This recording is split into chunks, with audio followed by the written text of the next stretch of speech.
Crystal Palace were right to sack Frank de Boer after just 77 days. He goes down as the worst Premier League manager ever. The only ruck they ever had was over the club's dark blue suits. Frank de Boer, razor-sharp dresser, wanted Crystal Palace chairman Steve Parish to dip into the club's coffers to pay for some extra clobber beyond the standard allocation. Frank de Boer has been sacked after just 77 days in charge of Crystal Palace. Steve Parish has called time on de Boer's reign as boss after 4 Prem losses. Exclusive offer: bet £5, get a free £10 bet. De Boer, the great Frank de Boer, really did believe the world revolved around him. His disastrous spell at Selhurst Park is over, brought to a swift and decisive end by Parish this morning. Yesterday they were beaten again, this time by Burnley. It is their 4th successive game in the Premier League. De Boer, whatever his pedigree as a footballer, had to go.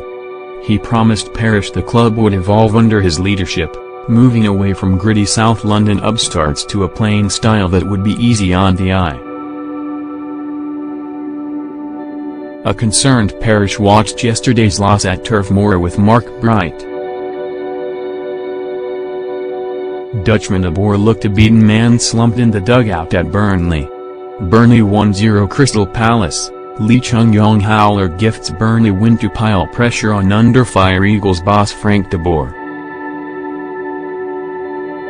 Parish, with 5 years' experience of wheeling and dealing and hiring and firing, knows how unforgiving the Premier League is.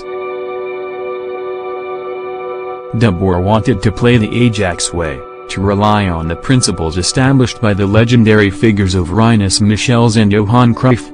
It meant playing 3-4-3, and led to 3 successive Premier League defeats. Even when he trialed the system over the summer, losing 3 successive training ground games to Palace's under-23 side, he stuck with it. De Boer, 47, has been a disaster for Palace. They will have to pick up the pieces now, putting these traumatized players back together after the Dutch coach was fired in a meeting with Parish today. He had to go, he really did. De Boer and Parish 77 days ago when the Eagles made the appointment. De Boer was handed a 3-year contract when he took over at Selhurst Park. Things quickly soured after 4 straight Premier League defeats. Parish accepts he made a mistake appointing the Dutchman, taking his eye off the ball when they sifted through a short list of 37 candidates to succeed Sam Allardyce. Palace's chairman tired of the process, the endless hours interviewing potential managers as they searched for the right man. It has just started all over again. The players, secretly, will be relieved that De Boer has already been moved on. He has shattered the confidence of some honest Palace players, Martin Kelly and Joe Ward among them, because of his failure to show any empathy. De Boer struggled to hide his frustration during the defeat to Burnley. Crystal Palace defender Scott Dann misses a great last-minute header against Burnley. He did not think there was anything wrong with telling Kelly, who began his career with Liverpool, that he was not good enough to play for Palace. After sending him to train with the Palace under-23 side, Kelly was suddenly brought back into the first-team squad for the 1-0 defeat at Liverpool. When Joe Ward was overlooked for selection in a training round 11v11, the popular right-back was told to watch the game to learn how to play wing-back. When he did play there for the first time, just days after being told he was up for sale, Ward was all over the shop against Huddersfield on the opening weekend. Palace, struggling to adapt to De Boer's methods, were beaten 3-0. Joe Ward was told to watch and learn in a training ground snub. Martin Kelly was told he was not good enough by the sacked manager. The Dutchman was marked out early on by the Palace players when he started showing off the skills that earned him 112 caps for Holland during a glorious career.